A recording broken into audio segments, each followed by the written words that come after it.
बीच बड़ी खबर ताइवान से है, जहां 4.6 तीव्रता का भूकंप आया है। भूकंप उत्तरी ताइवान में आया है और ताइवान के मुताबिक सुबह 7:32 पर लोगों ने भूकंप के झटकों को महसूस किया। भूकंप का केंद्र येलान काउंटी हॉल से करीब 13 किलोमीटर दूर था। सुबह 7:32 पर वहां भूकंप के झटके महसूस किए गए। ताइवान से ये बड़ी खबर आपको बता रहे हैं। 4.6 इसकी तीव्रता रिक्टर स्केल पर मापी गई। उत्तरी ताइवान के इलाके में भूकंप आया।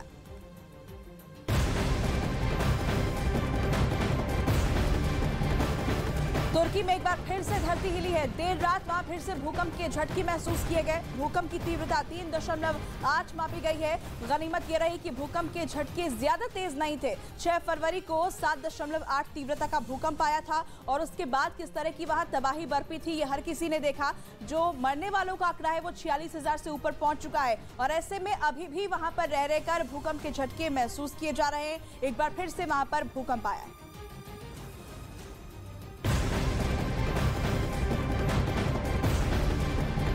तुर्की और सीरिया में भूकंप से मरने वालों की संख्या 46,000 हो चुकी है। अकेले तुर्की में मृतकों की संख्या 40,642 है, जबकि पड़ोसी देश सीरिया में 5,800 से ज्यादा लोगों की मौत हुई है। तुर्की की बात करें तो अकेले तुर्की में 2,64,000 अपार्टमेंट्स जमींदोज हो गए। भूकंप से मरने वालों का आंकड़ा एक और जहां 46,000 को पार कर चुका है, तो वहीं लाखों की संख्या में मकान भी ध्वस्त हुए हैं, जमींदोज हुए हैं। हर तरफ सिर्फ मलबा दिखाई दे रहा है।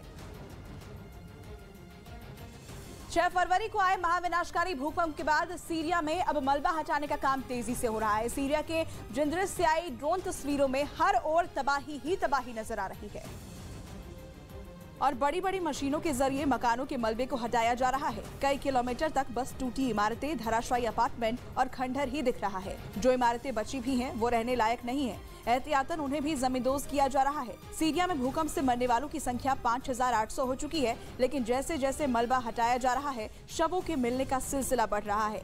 1 दशक से ज्यादा समय तक युद्ध की त्रासदी झेल चुके सीरिया में भूकंप के बाद बड़ी चुनौती है। भूकंप के ताकतवर झटकों के कारण यहाँ बड़े पैमाने पर इमारतें जमींदोज हो गई हैं और पहले से युद्ध से तबाह इस देश में मानवीय राहत पहुँचाना बेहद मुश्किल रहा है। सीरिया में जमीनी हालात ऐसे हैं कि लाखों लोग बर्फीली ठंड में बाहर टेंट लगाकर रहने को मजबूर हैं। भूकंप से भारी बर्बादी के बीच तुर्की में कुछ चमत्कार भी हुआ। तुर्की के हतै में भूकंप के 296 घंटे बाद एक आदमी को मलबे से जिंदा निकाला गया, जिसके तुरंत बाद इस आदमी को एम्बुलेंस के जरिए अस्पताल भेजा गया। ये आदमी 13 दिनों तक मलबे के भीतर भूख प्यास के बावजूद जिंदा था। मलबा हटाने के दौरान में रेस्क्यू टीम को हलचल नजर आई और ये आदमी जिंदा मिला। तुर्की के भूकंप प्रभावित इलाकों में बचाव दल के सदस्य बड़ी बड़ी मशीनों के साथ तेजी से मलबा हटा रहे हैं, ताकि अगर कोई जिंदा बचा है तो उसे भी बचाया जा सके, जबकि लोगों के जीवित मिलने की संभावना हर बीतते घंटे के साथ घट रही है। तुर्की में लगभग 2,64,000 अपार्टमेंट नष्ट हो गए हैं और कई लोग अभी भी लापता हैं। आपदा प्रभावित क्षेत्र में अब रेस्क्यू उन लोगों पर केंद्रित हो गया है जिनके पास इस कड़कड़ाती हुई सर्दी में भोजन और रहने की व्यवस्था नहीं है। तुर्की में भूकंप का पहला झटका 6 फरवरी की सुबह 4:17 पर आया था, जिसकी रिक्टर स्केल पर तीव्रता 7.8 मैग्नीट्यूड थी। भूकंप का केंद्र दक्षिणी तुर्की का गाजियान्टेप था।